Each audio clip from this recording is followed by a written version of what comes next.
시편의 제목은 내 영혼이 젖된 아이와 같도다 이런 말씀 가지고 함께 말씀을 나누고자 합니다. 본 시편은 다윗이 성전에 올라가면서 올렸던 시입니다. 우리가 하나님 앞에 나아갈 때 어떤 마음으로 하나님 앞에 나아가는 것이 가장 중요합니다. 그래서 다윗은 위대하고 지금도 이스라엘 민족 중에 가장 위대한 인물로 나타나고 있지만 다윗 스스로 높아지려고 한 적이 한 번도 없습니다.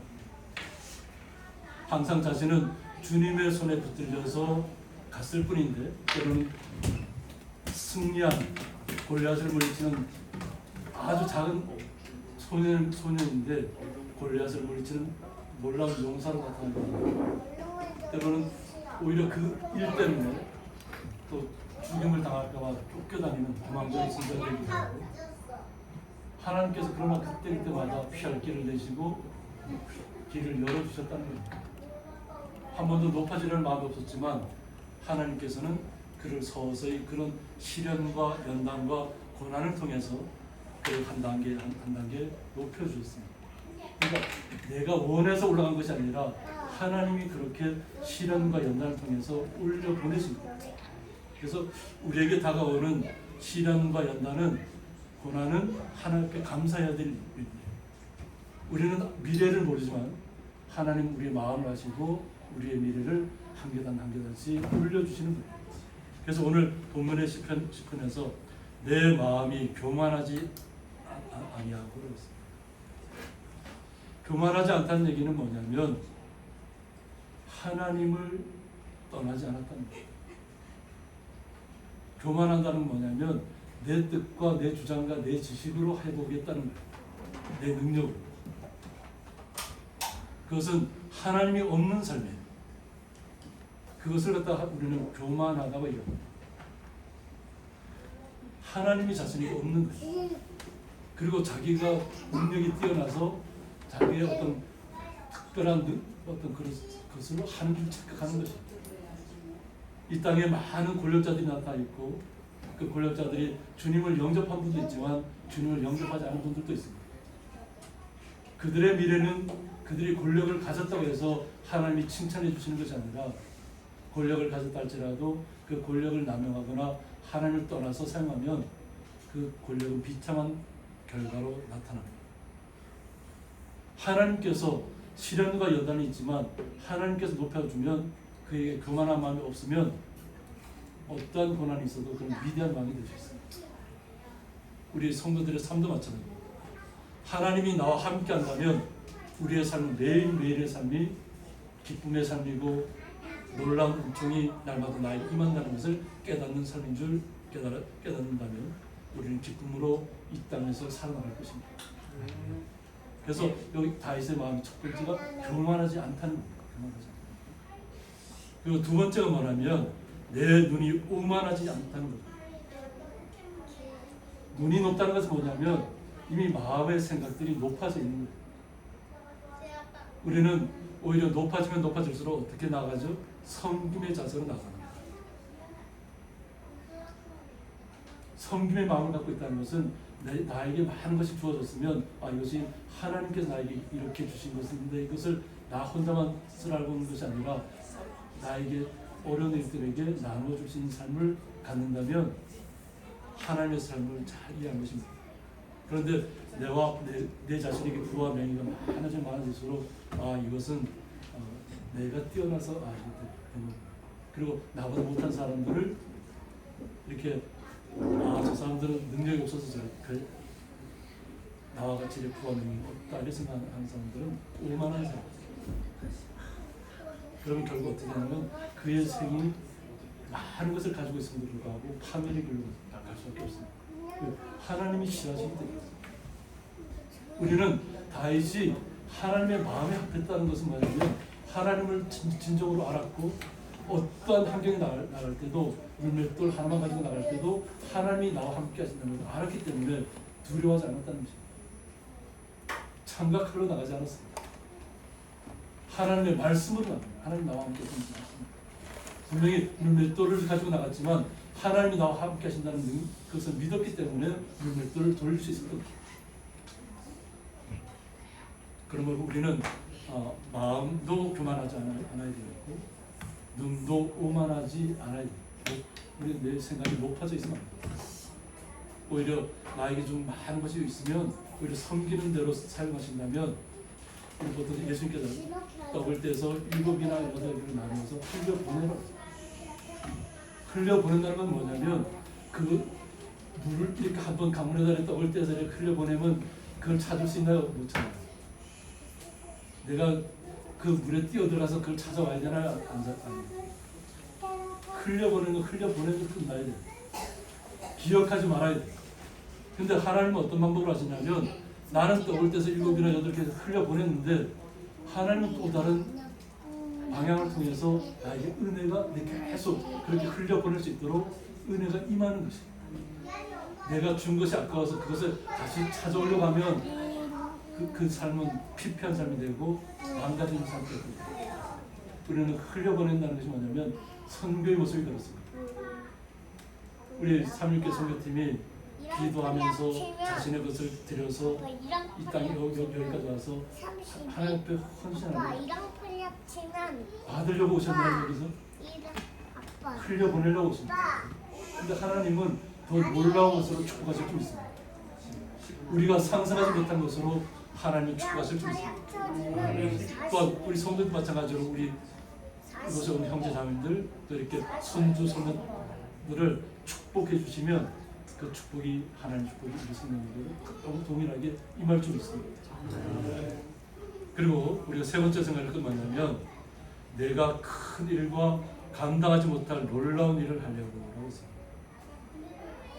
스스로 뭔가 내가 큰 일을 하겠다고 생각하면 안 됩니다.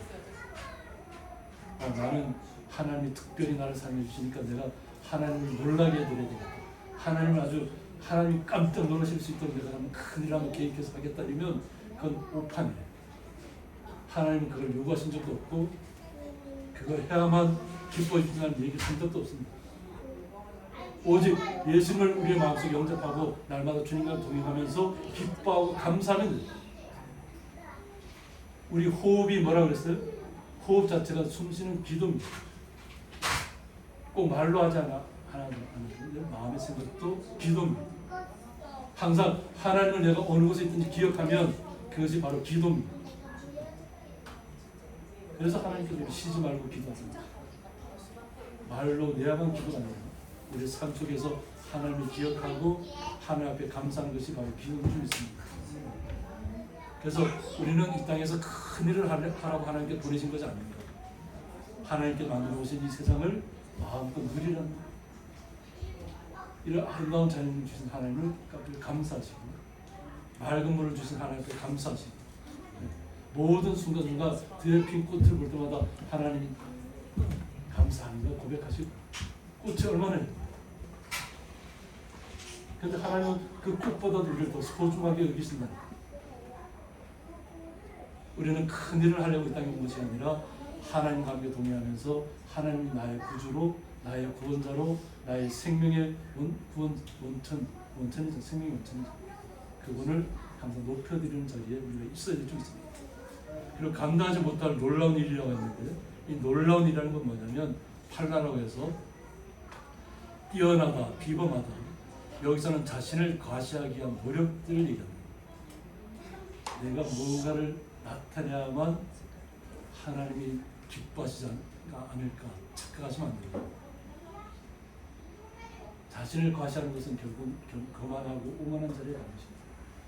항상 우리는 놀라운 일을 하려고 힘쓰지 말아야 될 줄 있습니다. 그냥 오늘 이 순간을 주님 앞에 감사하시고 오늘 숨쉬고 서로 웃으면서 이렇게 얼굴 마주보고 한번 옆에 있는 손 한번 잡을까요? 옆에 있는 손 한번 잡으세요. 감사합니다. 옆에 있는 손 한번 잡으세요. 옆에 있는 손 한번 잡으세요. 이렇게 손을 함께 할 수 있다는 것이 우리에겐 기쁨입니다. 우리가 뭔가 하나님께서 우리에게 큰 것을 요구하는 것이 아니에요.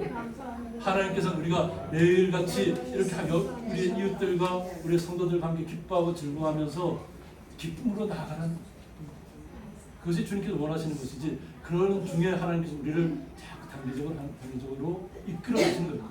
내가 올라가려고 해서 가는 것이 아니라 하나님이 내 마음을 보시고 내 겸손을 보시고 항상 주님은 어떤 모습을 나갔는지 우리는 항상 이 땅에서는 시련과 고난이 항상 따라옵니다. 우리가 뉴스를 통해 본 것처럼 뭐 중국에는 막 효리 봐라 뭐 호박이 막 떨어지고 막 아파트의 창문들이 다 깨지고 막 사람이 날려가고 나무불이 다 뽑히고 막 다 차에 막 잠기고 우리나라 같은 면적이 다 잠기고 우리 지역도 뭐 청주 쪽에 저지대는 많이 잠겼더라고요. 또 군산도 보니까 저희들도 많이 잠기고 또 더운 데는 막 뜨겁고 어저께 보니까 39.9도까지 간 곳이 있다. 6도 모자라 40도까지 우리나라 가는 지역 남쪽에 있기 때문에 우리는 어떤 이 세상은 항상 온전하지 않습니다. 전쟁의 공포가 하나 있고 시련이 언제 다가올지 모릅니다.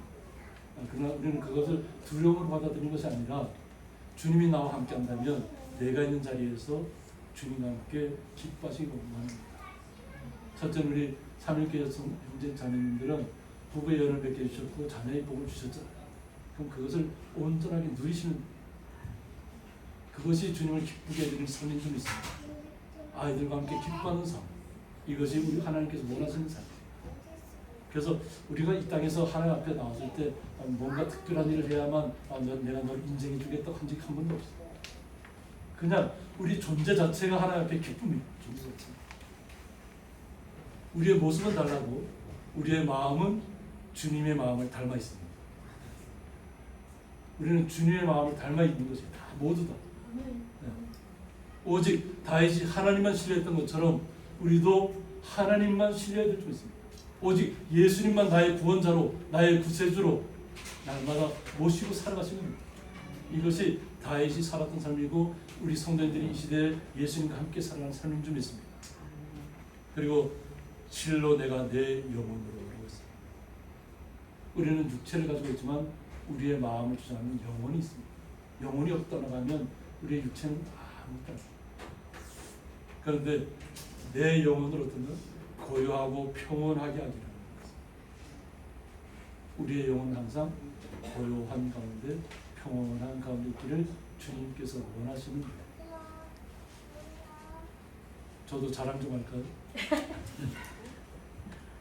외손주 딸 외손주 제천에 살고 있는데 요즘은 인스타에 매일같이 어린이집이라든가 우리 바깥에서 활동하는 사진을 갖다 이렇게 인스타에 올려요. 매일같이 올리면 그냥 저는 좋아요 눌러주고 얼굴이 어느새 나도 모르게 이렇게 환해져 있어요.